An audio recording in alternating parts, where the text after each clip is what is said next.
as the CDC coming out and saying that a lot more kids, I guess dentists are seeing a lot more kids with the fluoride and using too much toothpaste. Is that an issue that you see here in your dentist's office, or what are you seeing?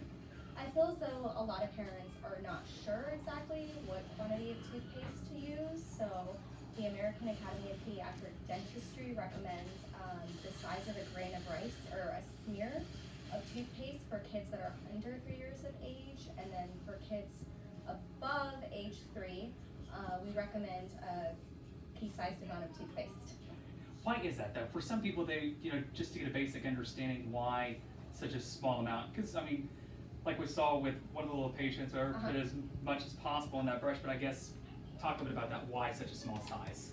We want to use a super small size just because that's what's safe and effective for small kids. So small kids, a lot of them, they swallow toothpaste, some of them don't spit adequately, etc. So we don't want to spread a ton of toothpaste on the toothbrush. We just want to make sure it's the size of a grain of rice for kids under age 3 so that they're not swallowing it. Therefore, that could also cause stomach upset and problems, and in the long run lead to possible fluorosis of the teeth. Is that a problem for you? I mean, as far as within your practice, seeing kids with fluorosis or seeing the early stages of that, or what are you seeing?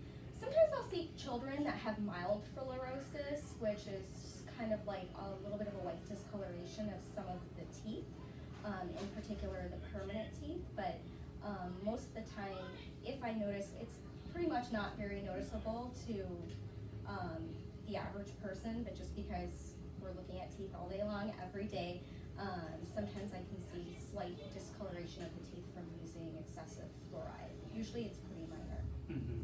I guess for you, in your field, I mean, obviously you're passionate about this or you wouldn't be doing this. I guess just how concerning is that for you that we are obviously seeing more and more younger kids develop, the fluorosis and other discoloration within the teeth?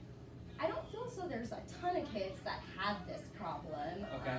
Ultimately, fluoride is really good for the teeth. It helps to strengthen the teeth. So it's more so, sometimes from time to time I'll see it in teenagers, but we just want to make sure that it's not overly excessive, because if it is overly excessive, it can change from a slight white discoloration in the teeth to darker appearance of the teeth as a whole. Mm-hmm. But is there any concern for you? I mean, as far as seeing this in younger kids or just seeing this in general, is that a concern for you? Well, yeah, of course. I want to make sure all of our kids and our teenagers are, staying within the American Academy of Pediatric Dentistry and the American Dental Association's guidelines on toothbrushing, and not overdoing it with fluoride. I think most parents are pretty conscientious. They ask these questions, however, sometimes they're unsure, and they're also unsure when they should stop using baby training toothpaste, which has no fluoride in it, and when they should start actually using fluoridated toothpaste. So fluoride is very safe and effective if it's used within how the American Dental Association and the American Academy of Pediatric Dentistry recommends for guidelines. I don't know if there's another way to say this or ask this, but I guess how much is too much fluoride? How much is too much fluoride? Yeah, I mean, well, fluoride, obviously we want to make sure with young kids, parents are always supervising how much toothpaste the kids are using. I mean, definitely, you don't want a child to have free access to a tube of toothpaste where they can eat it excessively, and that can lead to fluoride toxicity as well, which is another concern. But as a whole, parents should be monitoring their kids and supervising them with brushing as a whole, so that the child isn't, just playing around in the bathroom and eating a lot of toothpaste. What is your thoughts? I mean, as far as with this study, I think it came out last month with the CDC saying that we are seeing a trend in younger kids developing that. I guess, what are your thoughts? Is the My study... thoughts are just as far as just as Well, my thoughts background. are more so, as a whole, the ADA and AAPD would not recommend, obviously they're recommending fluoridated toothpaste because the benefits obviously outweigh, as a whole, any sort of mild fluorosis. So as a whole, I'm not particularly concerned, as long as patients are staying within the guidelines of the American Dental Association on the amount of toothpaste that's required for their age category. And ultimately, if there's slight malfluorosis in a child's teeth, I think that the benefits of that outweighs a child having more potential for having multiple cavities in their teeth. Okay. But potentially, if kids continue to keep up this trend of using too much fluoride and stuff like that, potentially what kind of impact could that have further down the road? Primarily, a little bit of discoloration of the teeth, and typically it's mild. Okay. And I would say most kids are all in all pretty good, especially in our Tyler community for sure. I guess we hear about it all the time about your oral health and the correlation between your overall health. I'll ask you that. How important is your oral health in comparison to your overall health? It's very important. We always want to make sure we're super healthy. Kids need to be seeing their dentist by the age of 1. That's what's recommended. And, we just want to make sure that, any issues that the child could be having, we want to make sure we address, and we want to, of course, prevent any problems from occurring. Kids left with untreated cavities, etc., if the cavity gets excessive and large, the child could develop a tooth abscess, and from there, if that's left untreated, they could develop facial swelling and things of that nature. And we just really want to make sure that as a whole, we're bringing our kids in by age 1, and just making sure that if parents do have questions, that they're consulting their pediatric dentist or their pediatrician. Mm-hmm. What are you guys doing? I mean, as far as a dentist as a whole, is that something you bring up to the parents? Hey, should I use this much toothpaste and stuff like that? What are you guys doing as a dentistry to hopefully curb this problem that we're seeing? We're definitely, all of our parents and families that come to any of our practices, we really want to ensure that their kids are coming in by age 1. We go over oral hygiene instructions, so we're discussing with moms and dads and other caregivers the exact quantity of toothpaste that they should be using. We're also letting parents know that, the safety of using fluoridated toothpaste, as long as it is within the American Dental Association's guidelines and recommendations, and just making sure that, we're discussing all of these things with our parents so that kids are getting all of the health benefits that they can from fluoridated toothpaste. I guess, I'm trying to think if there's anything else I didn't ask you that you like to get out there, anything? I just thought it was interesting. I mean, as far as a whole, and I didn't read the particular study, so I do need to read it, but typically mild fluorosis, so there's so many different sources of fluoride, okay? There's toothpaste, there's water, right? There's community, whatever the county, different water systems that there are. Processed foods, so any foods that are processed in facilities, typically that's usually with tap water.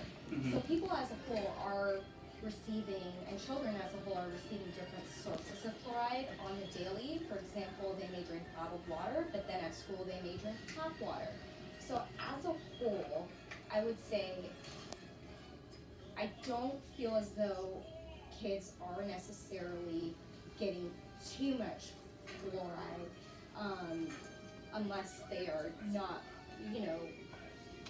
if there's a source of well water, or if they are using excessive toothpaste, etc. But in our major cities and communities, our tap water is fluoridated, and that's always within the CDC guidelines, and all of those things are safe for kids, for families as a whole. And basically, if anything, I wouldn't say that there's a concern for any sort of moderate to severe fluorosis. Sometimes there are cases more so of mild fluorosis. That's primarily what I see, especially in today's day and society. So basically, I mean, just parents really just need to, not to scare parents or anything No, like not that. at This all. isn't a scary thing, No, but just not as at far all. as just maybe just pay a little bit closer attention, really, Yes, I mean. and ask questions if you're not sure.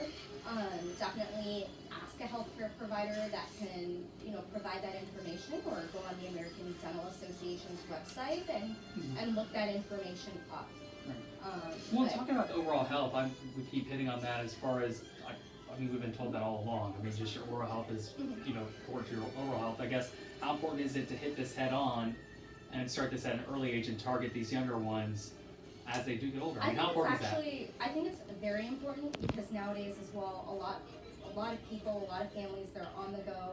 Parents have multiple kids, you know, they're just on the go, going from school to activities, etc. So a lot of people nowadays are also just drinking a lot of bottled water. So bottled water doesn't have necessarily a consistent source of fluoride, and it doesn't always have an adequate amount of fluoride. So comparing and contrasting all of these things, ultimately, if a patient is using either a smear of toothpaste if they're under age 3 or a pea-sized amount if they're above the age of 3, I really wouldn't think that there should be too many issues as a whole if they're following the guidelines of the American Dental Association.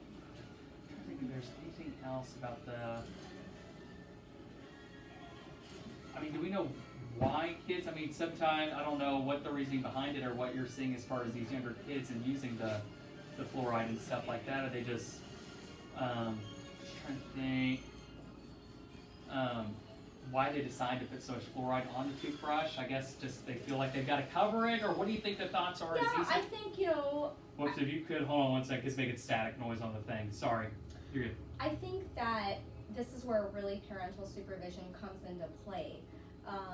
You know, toothpaste, you know, comes, if we're buying it from Target or Walmart or an average store, it comes in these big tubes. So there's a source of toothpaste, source of fluoride, and if it's not supervised, you know, all the commercials and dental commercials traditionally used to always have this big swirl of toothpaste, and just because that was the advertisements kind of traditionally back in the day, that doesn't mean that we want to coat the toothbrush with that amount of toothpaste. Why do you think there's so much attention on this now? What do you feel like? I mean, as far as, because how long have you been in the practice, or how long have you had? I've been a dentist for 11 years, so okay. I mean, I feel as though fluoride is always a little bit of a topic of conversation, but you know, it's things that fluorosis is something that dentists have been aware of for many, many years, but this is where, you know, it's really more from an educational standpoint for parents and their children really as a whole. But if one is following, you know, the amount of toothpaste that they're supposed to be using according to the recommendations, their kids should not have any concerns or problems with their teeth as a whole.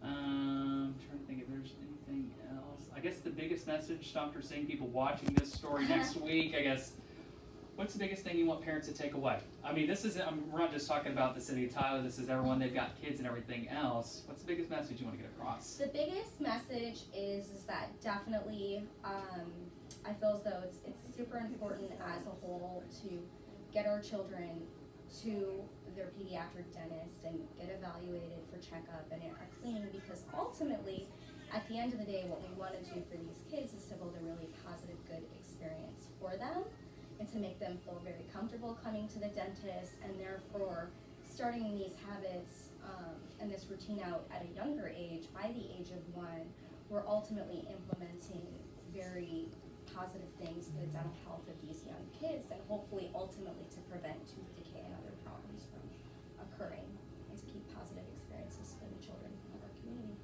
Cool, that's all I've got. Thank you.